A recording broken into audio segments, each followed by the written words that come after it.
in Lenox, Alabama. It is October the 10th, 2025. Tonight we'll be in the book of Ecclesiastes, pretty much dead center in the Bible. It's the book of Psalms, Job, Psalms, Proverbs, Ecclesiastes. Short book, 13 chapters. This one gets a lot of misquotes taken out of this, a lot of crazy doctrines coming out of Ecclesiastes. So I figured since we've finished Proverbs, I had a couple other ideas to start, but let's talk about Ecclesiastes. Okay, we're on a bunch of channels. We're on Facebook, keeps growing. Tell your friends about us. Okay, sign up, it's free. What else you want? Okay, Rumble, that keeps growing. Twitter or X, let's see, our own app, kenthovind.tv. Let's see what I do. Instagram, and then TikTok. So sign up for all of them. They're all free, okay? What's the use? Ecclesiastes chapter 1. Here we are, the 20th of October, Ecclesiastes chapter 1. Coming up here, we have next week, next Friday night, Harvest Festival instead of Halloween. Come on, join us here at Dinosaur Adventureland. We have Veterans Day coming up next month and Thanksgiving. You can come join us. If you don't have family, we'll be your family. Come on down. Come spend Christmas with us. Brother, I used to travel all the time. I like not traveling a lot. Come join us. We'll be your family. Hey, I was at the Yellowhammer gas station / restaurant, whatever it is, tonight to grab some supper. They've got little display racks all over the place. We got some in our bookstore, okay? I had a wild thought. If you own or manage a gas station or a store, put up a display rack with a bunch of our videos and DVDs and stuff in there. Say free, take one for free. We got our flyer. These are all taped up with my business card in there. And there we go, which has the plan of salvation on it. And let's see, the DVD number 3 about dinosaurs in the Bible. Our girls, secretaries will send you, can you figure up, Joy, our cost to produce these? And if somebody wants to get 20 of them for whatever our cost is, you know, and if you at least pay our cost to produce them. Otherwise, some atheist is going to order 5,000 of them and, you know, try to bankrupt it. We know how stupid you are, okay? But anyway, can you imagine having a rack full of free tracts or DVDs that would help spread the gospel? We'll supply them to you at our cost to produce. Call 855-BIG-DINO. Your extension 1, right, Joy? And Bobby's extension 2. Okay, good. As for me at 72, doing our leap of faith swing, I got to measure the height on that thing. The poles are 45 feet. It's a big swing. Have you done it, Joseph? Have you done it off the top? Yeah, no, not off the top of the steps since you built it. Oh, come on. Okay. We now have 6 zip lines at DAL. 3 of them over the lake. Okay. 2 for small kids. They can do it on their own. 3-year-olds, 4-year-olds can pull the zip line up, jump in the basket, and take off. Joseph, we got to get a video of a kid going down there, and then put that in right here someplace. Here's the one off the tower, the cool zip line, extended from the top of that tower right there all the way into Noah's Ark, about 4.5 miles away. You go right into the 3rd floor of the Ark and crash into the wall. No, you don't crash into the wall, okay? Kids line up to do it over and over and over. You come right inside the Ark. There's the tower way back there in the background. Try that zip line. It's quite the experience, okay? We're still very much under construction of the Noah's Ark. We have 17 lakes for swimming and lakes and ponds for swimming or fishing, boating. 3 zip lines over the lake. Try the Royal Flush slides. They're our newest unusual swing. 4, the Hovind Hurricane. Debbie, that's your idea, right? What? Hurricane Hovind. Okay. We got this dune buggy seats for like $60 a piece online or something, you know, and you wind it up. The kids can learn about centripetal force, centrifugal force. There's a difference. Kinetic energy, potential energy, and they learn how to puke sitting up. Yeah. We get these wild ideas at 3 a.m, brother, when I eat pizza with peanut butter on it. It's like, whoa, let's try that. Okay. Ecclesiastes. About 6,000 years ago, God created the heaven and the earth. The earth is not billions of years old. The geologic column is stupid. There is no evidence for evolution at all. Give it up, guys. There is no fossil record. There's fossils. None of them talk. None of them have a date on them. Nearly all the fossils probably formed during that flood 4,400 years ago, Noah's flood. The Bible said the scoffers will be ignorant, 2 Peter 3, willingly ignorant about the creation and the flood and the coming judgment of God. So after the flood, God called a guy named Abram, changed his name to Abraham, and he began what is now the Jewish nation. And the Arab nations, many of them are descended from him too. Okay, so that's about 350 years after the flood. So let's take a look at blow this section up right there. So after Abraham, the book Genesis covers nearly 2,500 years of world history. We did a whole series on Genesis. You can get the videotapes on that, DVDs on that on our channel here someplace. Joseph can find it. Look at that. He's fast. Yeah, I think, Genesis. we have it in the bookstore. I don't know if I have it. In the bookstore? May not have it. Okay, anyway. Then God called Moses to lead them out. The book of Exodus means to go out. So the story of Moses leading them out. And then we have Moses God giving Moses the law to give to the people in the book of Leviticus, Numbers, Deuteronomy, the giving of the law. Took them 40 years to get across the desert because men don't stop and ask directions. And when they finally got into the promised land, they did not have a king. They had a period where they had judges. They had judges for about 440 years. Joshua was the first judge, and they went through a time of judgment. Then the people said, we want a king. We want a king. So they demanded a king because they said, we want to be like all the other nations. Anytime that you're at your goal, you're asking for trouble. Kids in school, I want to be like the rest of the kids. I want to pierce my nose and pierce my eyelids and pierce my lip. And they got all that jewelry in their face they can't eat. I don't want to kiss that, would you? Man, you might get blood piercing. And never mind. Okay. So they had a time where they had kings. The first king was King Saul, and he was a dud. You had King Saul, and then King David, and then King Solomon, each one for 40 years. Just coincidence, I think. Then Solomon's son Rehoboam was a moron, and he split the kingdom into two. They had the kings of Judah and the kings of Israel. The northern 10 tribes were Israel, called Israel. The top two were called Judah. Anyway, and you got to go back and forth through the book of 1st and 2nd Kings. It's a little confusing trying to figure out which one they're talking about, kings of Israel or kings of Judah. Most of the kings of Israel were bad. That indicate the black on their form. On the left side, the black indicates a bad king, and the white indicates a good king. So they had good and bad. So here we are. In the Old Testament, Old Testament has 39 books in it. Old has 3 letters, and Testament has 9. And that's everything that happened before Jesus came. 3 times 9 is 27, and there are 27 books in the New Testament. So these books right here, Job, Psalms, Proverbs, Ecclesiastes, and Song of Solomon, those are called the books of poetry. Okay. So we covered the book of Job a couple years ago on my channel here. We covered the book of Psalms and Proverbs. You can get those now on DVD. Is the Proverbs done, brother? No. Okay. Coming out soon. I highly recommend you get DVDs, folks. I know everything's up online. Someday, Big Brother is going to say, no more access to the internet. You're going to wish you had a hard copy you could watch when you want. Okay. So Ecclesiastes, also written by by King Solomon. So Solomon wrote most of the book of Proverbs. He wrote Ecclesiastes, and he wrote Song of Solomon. Here it is. Ecclesiastes mentions the preacher, a whole bunch of times, just in the book of Ecclesiastes, the preacher. There it is, right there. The preacher, the son of David, king in Jerusalem. The words of the preacher, the son of David, king in Jerusalem. Vanity of vanities, saith the preacher. Vanity of vanities, all is vanity. Everything's useless. Nothing matters. This is the king writing this. I want you to understand, the book of Ecclesiastes is written purposely by King Solomon to be the view of the world from man's perspective. This is not from God's perspective. Like, for instance, later we'll see where it says, hey, when a dog dies and a man dies, it's the same. Well, as far as humans go, that's the way it looks to us. It's not the way it is, though. So the Jehovah's Witnesses and other cults get their crazy doctrines, a lot of them from Ecclesiastes. This is man's view under the sun. You'll see that phrase a whole bunch of times, under the sun, in here.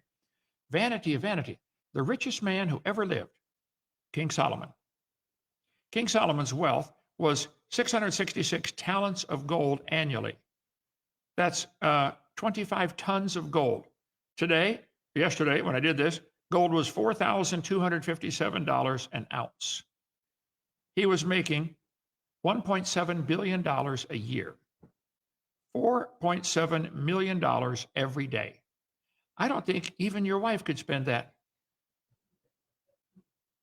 Solomon had 700 wives because God was punishing him. Okay, princesses and 300 concubines. I'm sorry, and his wives turned away his heart. Solomon loved the Lord. Skip down to verse 5. In Gibeon, the Lord appeared to Solomon in a dream and said, "What do you want? I'll give you one wish." He said, "Give therefore thy servant an understanding heart. Lord, give me wisdom to judge these people." And the speech pleased the Lord, that Solomon had asked these things. God said, "What do you want?" He said, "I want wisdom. I'm going to be the king. Give me wisdom, Lord." He said, "Okay, I'm going to give you more. Behold, I've done according to thy words," God said. "I've given thee a wise and understanding heart.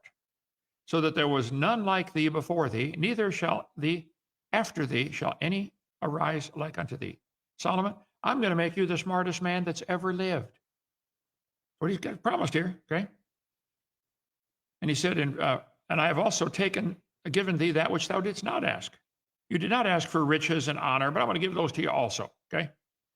So Solomon had the biggest and fanciest house in the world. Solomon was building his own house 13 years. He 7 years to build the temple, and it was all gold plated, everything, 13 years to build his own house. Biggest house. Moreover, the king made a great throne out of ivory and overlaid it with the best gold. The throne had 6 steps. On the top of the throne was roundabout, and there were stays on either side, and 2 lions before the stays, and 12 lions stood there on the one side and on the other side of the 6 steps. There was not like any in any kingdom. He had the fanciest throne in the world. Solomon gathered together chariots and horsemen. He had 1,400 chariots and 12,000 horsemen, whom he bestowed in the cities for chariots and with the king of Jerusalem. Now, atheists will say there's a contradiction between the story here and the story in Chronicles. I covered that on video number 7. There's no contradiction. One of them said he had 7,000 stalls for horses and chariots. We cover that another time. Watch video 7. So Solomon had his own private army. King Solomon had more money than he could spend, more women than anyone you know, or I know, more wisdom than any man in the world, and more honor than anyone in the world at his time. His own army, the biggest house, and the fanciest throne. What else is there? Did that satisfy him? No. Things just don't satisfy, okay? Vanity of vanities, saith the preacher. Vanity of vanities. All is vanity. Vanity found in the Bible, 79 verses contain that phrase 86 times. Nearly all of them in the book of Ecclesiastes, a whole bunch of them. Vanity of vanities. Vanity. What is vanity? And vanities, plural here, found in the Bible 13 times. Vanity. Vain, also found in the Bible 112 times. So vain, vanity, vanities, found in the Bible a bunch of times. Let's see. Oh, why do they call it a vanity? Because usually the women stand there and look at themselves for an hour, and vanity, right? Why do they call it a vanity? Well, vanity, excessive pride in one's appearance or accomplishments. Conceit, synonym, conceit. Okay? Something about which one is vain or conceited. Worthlessness. It's worthless. Vanity. Pointless. There's no point. It's futile. Solomon, after all his work to build all this fancy stuff, he said, it's all futile. It's all going to burn. It's all going to burn. You know how much Howard Hughes took with him when he died? Nothing. You know what he left behind? All of it. All of it. Yeah. Everybody leaves it all behind. Okay. What profit hath a man of all his labor which he taketh under the sun? Now, this starts a collection of phrases, under the sun. Keep in mind, this whole book of Ecclesiastes is Solomon's view of the world under the sun. This is the way it looks to man. So be careful about getting some doctrine you're going to live by from this book. It's futile. It's futile to make a bunch of money and leave it all behind, Solomon said, or to be the world's champion, whatever. It's futile. But then he says near the end of the book, it's clear the conclusion of the whole matter. Serve God. That's the only thing that matters. You know how many gold medals have been given out in the Olympics since they started this thing? I don't know either. A whole bunch. I bet they're gathering dust in somebody's closet someplace, right? Or hanging on the wall somewhere. Be careful about getting some Bible doctrine from the book of Ecclesiastes. Solomon is showing how life looks from man's perspective under the sun. This is not from God's perspective. Under the sun. That phrase, under the sun, there's no new thing under the sun. So I returned and considered all the oppressions that are done under the sun. And behold, the tears of such as were oppressed, and they had no comforter. And on the side of their oppressors, there was power, but they had no comforter. Under the sun, found 30 times in the Bible. Under the sun. I returned and I saw under the sun. The race is not to the strong. Okay. Anyway, he talks about it. 30 verses contain the phrase under the sun. There you go. 27 of them in Ecclesiastes. Only 3 in other parts of the Bible. One generation passeth away, another generation cometh, but the earth abideth forever. People come and go, get old, die. Next generation grows up, gets old and dies. but the earth's going to stay forever. The sun arises and the sun goes down and hasteth to the place where he rose. Interesting. There's a lot of good scientific evidence in the book of Ecclesiastes, thing that we know, we take for granted. The sun goes down and it comes back up where it's us turning around, but it looks like the sun's going down and coming up on the other side every day, every day. Solomon said it just keeps going. The wind goeth toward the south and turneth about unto the north. It whirleth about continually, and the wind returneth again according to his circuits. How did Solomon know that? Well, the wind knows that now about the Coriolis effect and the wind patterns. Here in Lenox, Alabama, the wind almost always blows from the southwest, called the prevailing wind pattern. You may live someplace where it blows from a different direction, but you can count on it. If they say, storm is coming, we know where it's coming from, usually, almost always the same direction. So this Coriolis effect is also from several things. The hot air rises, cold air sinks. But then at the North Pole, it sinks down and flows out, and it gets a little warmer and it rises and makes little eddies. Also, the world is spinning, which messes it up into weird patterns, okay? You can Google Coriolis effect, study that on yourself.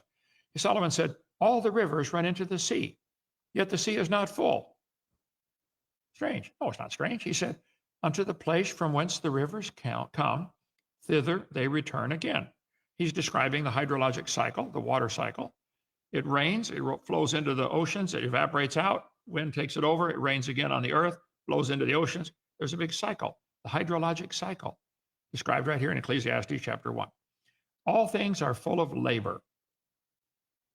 It's like this, ever since God told Adam, you got to work for a living now, son. Ever since then, people have tried to get out of that, make somebody else work for them. You work hard, you get something, and I'll steal it. That's the basic idea, or cheat you out of it or something.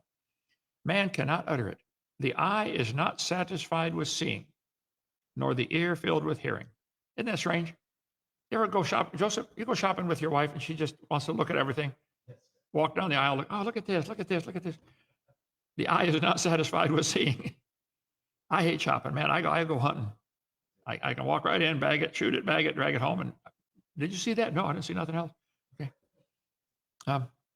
The thing that hath been, it is that which shall be, and that which is done is that which shall be done. And there is no new thing under the sun. Is there anything whereof it may be said, see, this is new? It hath been already of old time, which was before us. Now, this may shock some people, but I think a lot of the inventions we have today, they already had way in the past when man was really smart. They had ways of cutting rock we can't do today, ways of moving those 700 or 70-ton stones.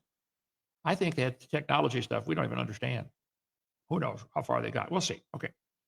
There is no remembrance of former things, neither shall there be any remembrance of things that are to come with those that shall become after.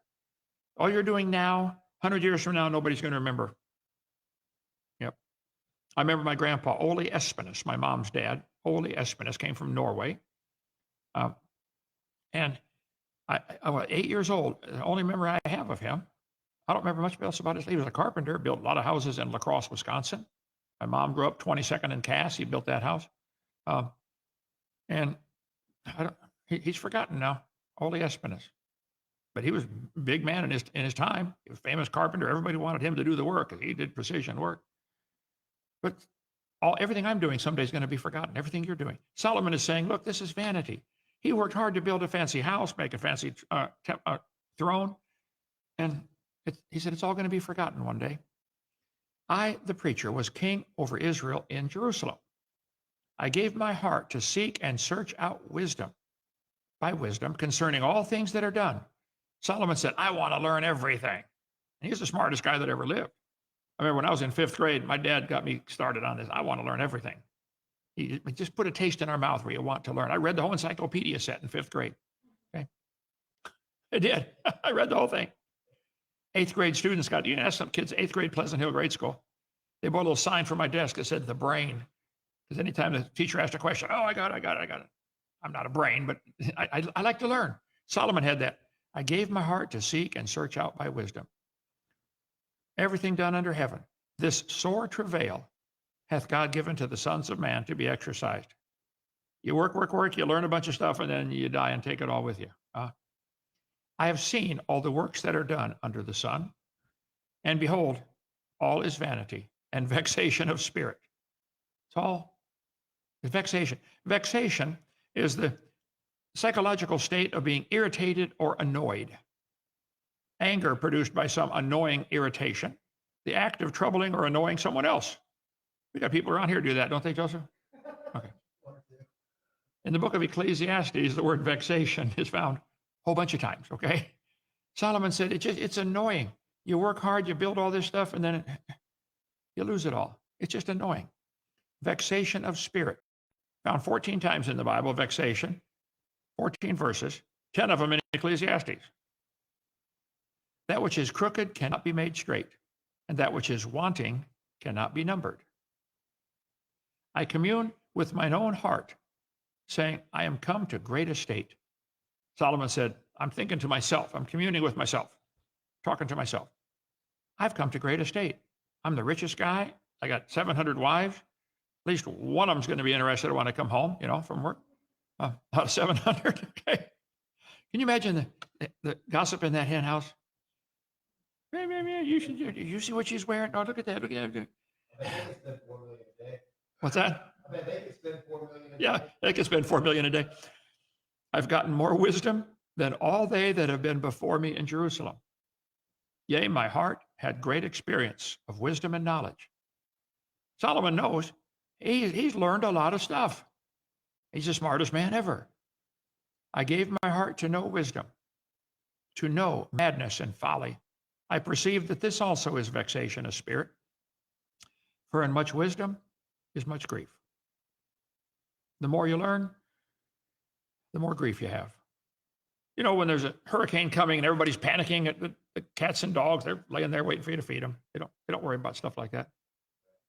Grandma died. They don't worry. Car engine's about to blow up. See, the more you know, Solomon said, the more grief you have. He that increaseth knowledge increases sorrow. You keep learning and learning, and you end up increasing sorrow. So that's the first chapter of Ecclesiastes, chapter 1 here. We'll take some more tomorrow night. If you have any questions or comments, I'm going to try to give short chapters here. We have more time at the end of the program to take more questions. I'm overrun with phone calls. I can't take more phone calls. So if you have a question, I give out my number, 855-BIG-DINO, extension 3. But it's much better, instead of calling that, then I'm answering a question for one person. Call that question into the show, and I'll answer the same question. But everybody gets to benefit. Hopefully it's a benefit if I got the right answer. Okay, Joseph, any comments or questions there? Yes, sir. How do you believe that centaurs are real? I don't know about that. I'd have to doubt it. Yeah. I'll catch one, put it in a zoo, and I'll go look at it, and then I'll decide, If I can reach more people online and want to share the gospel, is it okay to go on a mission in person? Not to go on a mission. Well, yeah. God calls some people to go in person. God calls some people to reach people, through the internet, whatever. You just obey God, whatever he says. Okay? Let's see. Why have you changed your view on the rapture? Because I was wrong and now I'm right. Watch, whoa, what on earth is about to happen? My book I wrote, the chart behind me.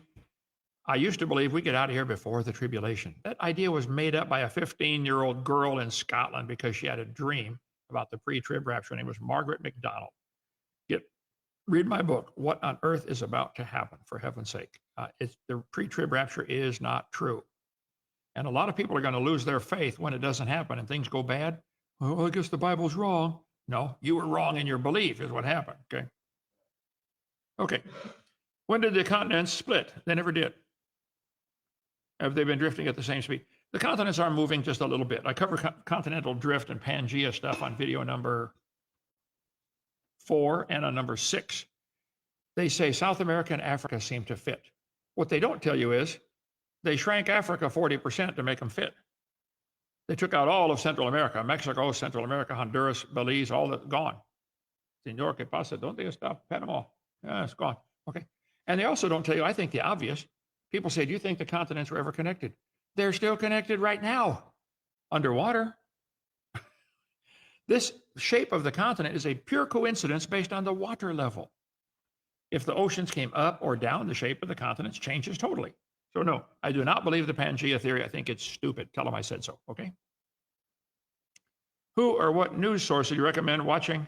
Keep up with the worldwide current events involving. I can't answer that, Kevin. Like everybody, surf channels that, while I lay down to rest my back at the end of the day. So I don't know. Joseph, you got an answer for that one? No, independent though. Independent news sources. Yeah, they're the news media. Well, Karl Marx, the Communist Manifesto, he said one of the things you have to do to get communism into a country is take over the media. Boy, they've done that years ago. Okay. I notice the more I read my Bible, I get more protective in my faith, and I feel like I'm less tolerant of what other people around me say. Might be starting to losing friends. Well, when you take a stand on anything, somebody's going to be upset with you. It doesn't matter which side you're on, the left or the right. It's actually not left and right; it's right and wrong. Okay. Yeah. But be nice to everybody, and some love you, some hate you. I'm the nicest guy I've ever met, and some of the people hate me. Okay. Guess I don't need them, or they don't need me. Thank you. Appreciate that. You have a local church. I'm sitting in it. Okay. Genesis Baptist Church right here in Lenox, Alabama. We've got our own church building, and come on, visit. I've been an ordained Baptist preacher for 51 years now. So thank you, dial in for that. Any more? Keep coming in, Joseph? No, that's about it. Okay. About it. All right. Well, comments or questions, please send them in. I'd like to help. Tomorrow night, we'll get to Ecclesiastes chapter 2, hopefully, if I can get it all set up for tonight. Thank you. See you tomorrow.